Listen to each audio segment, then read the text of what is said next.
kontraindikasi penyelamatan MK. Saat sebuah organ penting sakit, penyelamatan harus segera dilakukan. Namun, apa jadinya jika obat yang diberikan dianggap akan menimbulkan kontraindikasi alias suatu keadaan ketika terapi atau pemberian obat tidak diperlukan karena akan membuat kondisi tubuh makin sakit? Itulah yang terjadi pada Mahkamah Konstitusi yang kini sakit akibat celah dari ketuanya sendiri.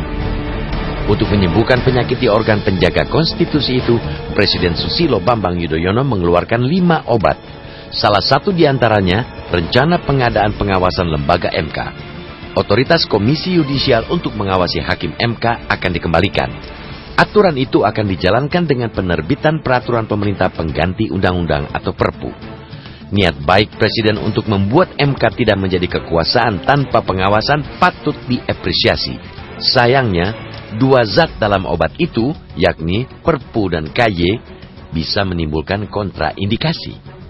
Pendapat pakar hukum tentang penerbitan Perpu dalam skandal MK terpecah 2. Sebagian menilai langkah itu inkonstitusional. Pasalnya, sesuai dengan pasal 22 ayat 1 Undang-Undang Dasar 1945, meski Perpu memang merupakan hak Presiden, penetapannya harus dilakukan dalam hal ihwal kegentingan yang memaksa.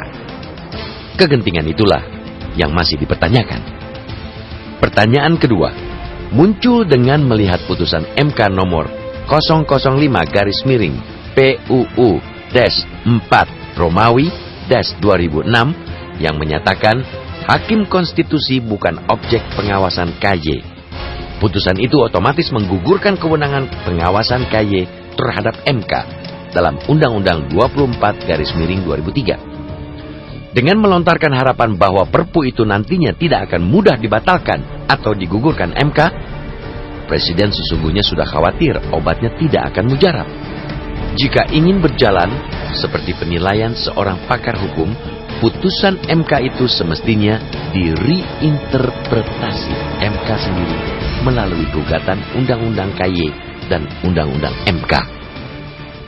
Pemaksaan penerbitan Perpu yang memiliki kelemahan-kelemahan sejak awal sama saja dengan menciptakan komplikasi.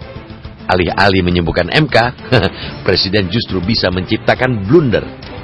Energi akan habis karena persoalan kelembagaan, sementara dengan terbitnya Perpu, peran MK dalam mengawal konstitusi kelak belum tentu lebih baik.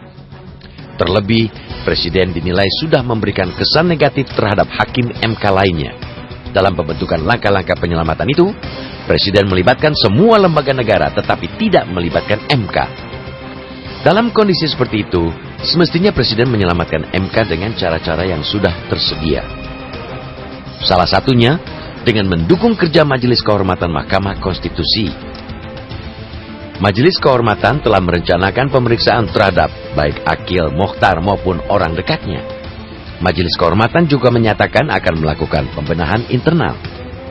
Mendukung MK membenahi dirinya sendiri juga menunjukkan kepada publik akan masih adanya kredibilitas pada lembaga tinggi negara tersebut.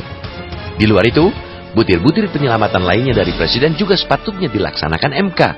Pada butir pertama, Presiden menyebutkan bahwa MK harus berhati-hati agar jangan sampai ada penyimpangan lagi.